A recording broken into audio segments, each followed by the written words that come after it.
The market creates this short-term high and this short-term low. What rests above that short-term high? If you've taken notes and been paying attention, it's buy stop. What's resting below this low here? Sell stops. The market trades down initially and takes out the sell stops. Why would it do that first? This is inducing shorts, okay? So it engineers liquidity. Even if the idea is that they want to take the market down to this level, if it's been consolidating, I like to see them do this type of move here, where it drops down first. It's kind of like a sucker play.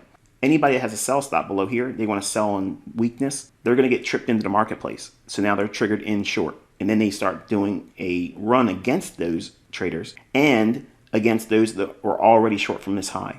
So what are they doing? The market's being driven higher, and the algorithm is going to attack that buy stop liquidity pool. Why would they want to do that? Number one, it's going to punish those individuals here that went short.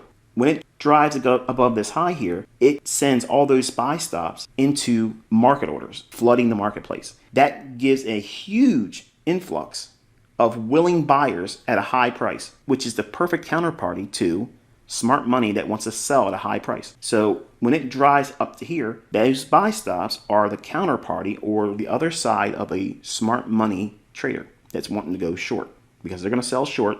They got to sell it to somebody who wants to buy it at a high price. That's why the market does this. Anytime a significant price move lower is expected, always anticipate some measure of a stop hunt on buy stops or a short-term high being taken out. Obviously, it's reversed when you're looking for higher prices. Generally, you'll see a short-term low taken out and sell stops taken before you see a very pronounced rally higher.